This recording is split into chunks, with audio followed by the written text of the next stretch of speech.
আসসালামু আলাইকুম, সবাই কেমন আছেন? আশা করি সবাই খুব ভালো আছেন।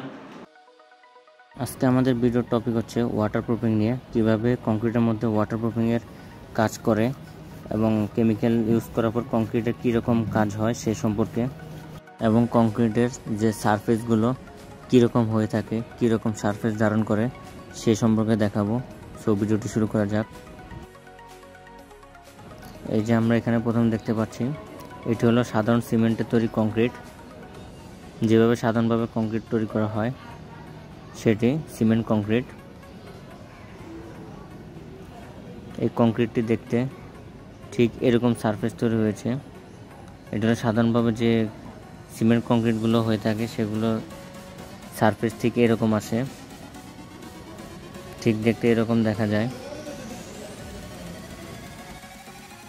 সো এরপরের যে ওয়াটারপ্রুফিংয়ের যে ক্ষমতা সেটি হলো ভাইটালিয়ার ওয়াটারপ্রুফিংয়ের ক্ষমতা পরীক্ষা করে দেখলাম।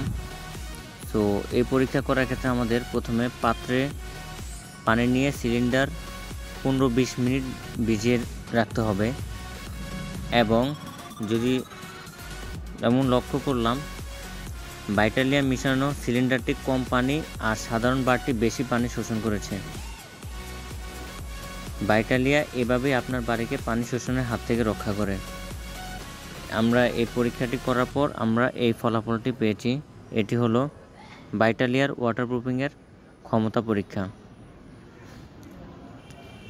এবং এরপরে আমরা লাস্ট যে পরীক্ষাটি করেছি সেটি হলো রিপেয়ার পলিমারের ওয়াটারপ্রুফিং ক্ষমতার পরীক্ষা। আমরা এই পরীক্ষাটি করেছি, সিলিন্ডারকে ভিজিয়ে রাখলাম, এরপর আমরা লক্ষ্য করে দেখলাম রিপেয়ার পলিমার কোটিং করা সিলিন্ডারটি কোনো পানি শোষণ করেনি, শুধুমাত্র পানি থাকা অংশটি ভিজে গেছে, কিন্তু সাধারণ বারটি পানি শোষণ করে ফেলেছে।